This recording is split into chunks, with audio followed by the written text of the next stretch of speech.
திருச்சிற்றம்பலம். தென்னாருடைய சிவனையை போற்றி, எந்நாட்டவருக்கும் இறைவா போற்றி. அனைவருக்கும் வணக்கம். நாம் இன்னைக்கு ஏப்ரல் மாத பலன்களை பற்றி பார்க்கலாம். அனைவருக்கும் தமிழ் புத்தாண்டு வாழ்த்துக்கள். குரோதி வருடம் அப்படிங்கிறது பார்த்துட்டிங்கன்னா 60 வருடத்திற்கு ஒரு முறை வரக்கூடிய ஒரு வருடம். இது எப்படி இருக்கும் அப்படிங்கிறத நம்ம தனி பதிவாக பார்த்துடலாம். இப்போது ஏப்ரல் மாதம் என்னென்ன கிரகங்கள் எப்படி இருக்காங்க அப்படிங்கிறத நம்ம முழுமையாக பார்க்கலாம்.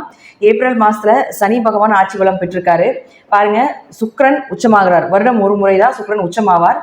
இந்த மாதம் சுக்கிரன் 24ஆம் தேதி வரைக்கும் உச்சநிலையில் இருக்க போகிறார். 4 லக்னம் அதே போல் 4 ராசிக்கு மட்டும்தான் சுக்கிர பகவான் யோகத்தை கொடுப்பார். அது என்னென்னது அப்படிங்கிறத நம்ம பார்த்துக்கலாம். அடுத்தது பாருங்கள், சூரியனும் 13ஆம் தேதிக்கு மேலே மேஷ வீட்டுக்கு வரார். அங்கேயும் சூரியன் உச்சபலம் பெறுகிறார். அப்பொழுது சூரியன் யாருக்கு உச்சமாக இருந்தால் யோகத்தை கொடுப்பார் அப்படிங்கிறதையும் நம்ம பார்க்கலாம். அடுத்த விஷயம் என்னன்னு பார்த்துட்டிங்கன்னா, புதன் இங்கே நீசந்தான் ஆகிறார். நீசமானாலும் வக்ர நிலையை 25ஆம் தேதி வரைக்கும் இருக்குது.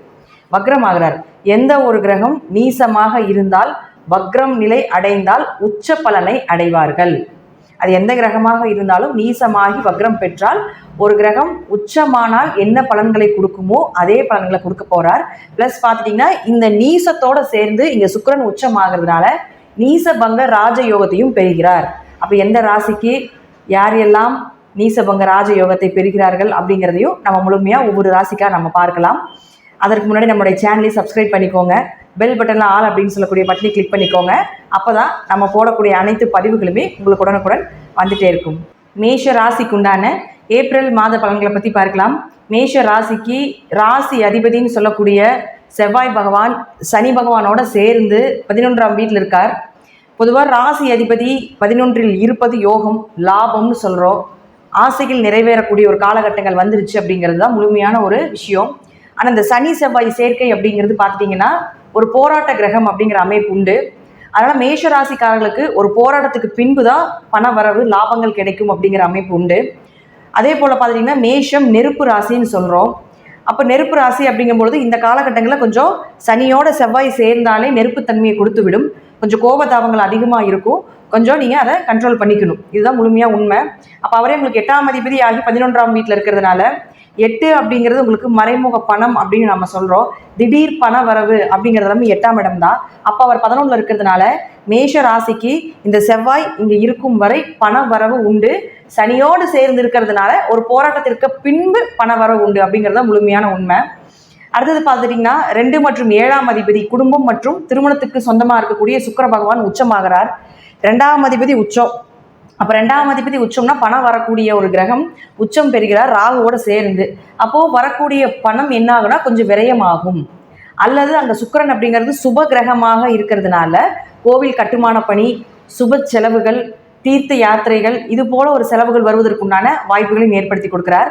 அப்போ அவரே 7ஆம் அதிபதியும் ஆகி உங்களுக்கு 12ஆம் வீட்டில் உச்சமாகும் பொழுது மனைவிக்கு ஏதாவது செலவு செய்ய வேண்டியது அல்லது கணவருக்கு ஏதாவது தேவைகளை பூர்த்தி செய்யக்கூடிய ஒரு அமைப்பு, குடும்ப தேவைகள் ஏதாவது இருக்குது, குடும்பத்துக்காக ஏதாவது பொருட்கள் வாங்கணும் அப்படிங்கிற அமைப்பு எல்லாமே ஏற்படுத்தி கொடுத்து விடுவார்.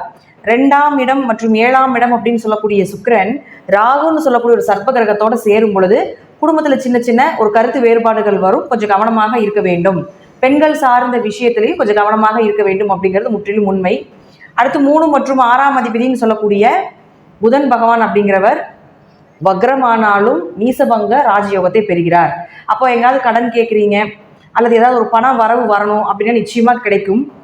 நல்ல மருத்துவர், நல்ல மருந்துகள் கிடைக்கக்கூடிய ஒரு அமைப்பையும் ஏற்படுத்தி கொடுப்பார். 3ஆம் இடம் அப்படிங்கிறது சகோதரன் அப்படிங்கிறதுனால சகோதரர்கள் மூலமாக உதவிகள் கிடைப்பதற்குண்டான அமைப்பையும் ஏற்படுத்தி கொடுக்கும். பொதுவாக இந்த ராகுவோட எந்த கிரகம் சேர்ந்தாலும் ராகு தான் அங்கே பேசுவார். மற்ற எல்லா சுக்கிரனுடையது, சூரியனுடையது, புதனுடையது, இந்த 3 கிரகத்தினுடைய தன்மைகளை ராகுவே வெளிப்படுத்துவார்.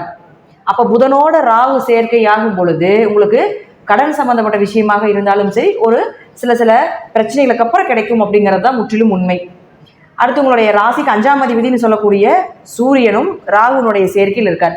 இந்த சூரியன் ராகு சேர்க்கை நம்ம என்ன சொல்கிறோம்னா, தந்தைக்கு ஏதாவது ஒரு மருத்துவ செலவுகளோ அல்லது உங்களுடைய குழந்தைகளுக்கு ஏதாவது ஒரு மருத்துவ செலவுகள், 12ஆம் இடங்கிறது மருத்துவ செலவு குறிக்கக்கூடிய ஒரு இடம், தந்தைக்கோ அல்லது குழந்தைக்கோ ஏதாவது ஒரு மருத்துவ செலவுகள் செய்ய வேண்டிய ஒரு அமைப்பு ஏற்படுத்தி கொடுக்கும். 13ஆம் தேதிக்கு மேலே இந்த ராகுவை விட்டு இந்த சூரியன் குருவோட சேர்றார். குருவும் சூரியனும் சேர்ந்தால் சிவராஜ யோகம் ஏற்படும். பெயர், புகழ், மதிப்பு இதெல்லாமே கிடைக்கும். பண வரவு, அது மட்டும் இல்லாமல் ஒரு அரசு சார்ந்த துறையில் ஏதாவது இருக்கிறீங்கன்னா அதில் ஒரு வெற்றியை காணக்கூடிய ஒரு அமைப்பு, ப்ரமோஷன், முன்னேற்றம் இதெல்லாம் நடப்பதற்குண்டான வாய்ப்புகள் உண்டு. அப்போ 13ஆம் தேதிக்கு மேலே 5ஆம் அதிபதி லக்னத்துக்கு வரும் பொழுது குழந்தைகள்னால உங்களுக்கு பெருமை அடைய வேண்டிய ஒரு சூழ்நிலைகள், குலதெய்வம் துணை இருந்து காப்பாற்றி கொடுக்கும் அப்படிங்கிற அமைப்பும் உண்டு. ஏன்னா 5ஆம் இடம் அப்படின்னு சொல்றது குழந்தையை சொல்றதுனால மட்டும் இல்லாமல் குல தெய்வத்தையும் அது சொல்லுது. அப்போ குலதெய்வம், குடும்ப ஒற்றுமை இதெல்லாமே 5 தான்.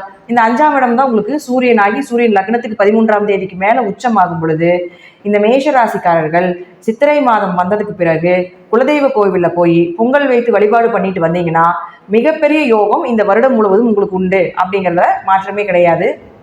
அடுத்து உங்களுடைய ராசிக்கு 10 மற்றும் 11ஆம் அதிபதினு சொல்லக்கூடிய சனி பகவான் அங்கேயே இருக்கார். நம்ம ஆஸ் யூஷுவலாக சனி பகவான், ராகு பயிற்சி, குரு பயிற்சி இதெல்லாமே நம்ம பார்த்துருப்போம். பொதுவாக நம்ம பார்த்துட்டோம்னா இந்த சனியும் செவ்வாயும் சேர்க்கையாகி 11ஆம் வீட்டில் இருக்கும் பொழுது எண்ணிலடங்காத லாபத்தை கொடுப்பார். ஆனால் சனி செவ்வாய் சேர்க்கை ஒரு போராட்டத்துக்கு அப்புறம் கொடுப்பார் அப்படிங்கிறதுல தான் இருக்குது. ராகு கேதுக்கள் 6-12 இருக்கும் பொழுது விரய செலவுகள் உண்டு. அது சுப விரயமாக மாற்றிக்கொள்வது சிறப்பு. இன்னொன்று என்னென்னு பார்த்துட்டிங்கன்னா, ஏப்ரல் மாதம் முடிந்து மே 1ஆம் தேதி குரு பகவான் ஜென்ம குருவாக இருந்துட்டு இருக்கக்கூடியவர் 2ஆம் வீட்டுக்கு வரப்போகிறார். அப்போது 2ஆம் வீடுங்கிறது தனஸ்தானத்தில் குரு வருகிறார். தனஸ்தானத்தில் குரு வரும் பொழுது பண வரவை ஏற்படுத்தி கொடுப்பார். குடும்பம் அமையும். திருமணம் சார்ந்த விஷயங்கள் உங்களுக்கு ஒரு நல்ல அமைப்பை ஏற்படுத்தி கொடுக்கும். 2ஆம் இடத்தில் இருந்தாலும் குருவினுடைய பார்வை அப்படிங்கிறது உங்களுடைய ராசிக்கு 6, 8, 10 தொடர்பு ஏற்படுத்தி கொடுப்பார். அப்போ குரு இங்கே மாறும் பொழுது நேராக உங்களுக்கு 9ஆம் பார்வையாக 10ஆம் வீட்டை பார்ப்பார். அப்போ இதற்கு மேலே நிச்சயமாக தொழில் வளர்ச்சி உண்டு. அதே போல் 6ஆம் இடத்தையும் பார்க்கும்பொழுது உங்களுக்கு 6ல் கேது இருந்து எதிரிகள் தொல்லை அதிகப்படுத்தி கொடுத்துட்டு இருந்தாலும், நோய் நொடிகளை கொடுத்துட்டு இருந்தாலும், இந்த குரு மாறினதுக்கப்புறம் உங்களுக்கு இந்த குரு கேது சேர்க்கை அப்படிங்கிறது நோய் நொடிகளை விலக்கி எதிரிகளை ஜெயிக்கக்கூடிய அமைப்பையும் நிச்சயமாக ஏற்படுத்தி கொடுப்பார். இந்த மே 1க்கு மேலே உங்களுக்கு மேஷ ராசி மற்றும் மேஷ லக்ன நபர்களுக்கு இந்த குரு பயிற்சி மிகவும் ஒரு அமோகமான பயிற்சியாக இருக்குது. அதனால் இந்த வருடம் உங்களுக்கு சிறப்பான வருடமாக இருக்கும். இந்த குரோதி வருடம் அப்படிங்கிறது பார்த்துட்டிங்கன்னா தன வரவை கொடுக்கக்கூடிய ஒரு வருடமாக இருக்கும் அப்படிங்கிறதுலே மாற்றமே இல்லை. அடுத்து அதனுடைய பதிவுகளையும் தனியாக நம்ம பார்க்கலாம். நன்றி. மீண்டும் ஒரு நல்ல பதிவில் சந்திக்கலாம். திருச்சிற்றம்பலம், தில்லையம்பலம், ஸ்ரீ நரசிம்மர் திருவடிகளே சரணம்.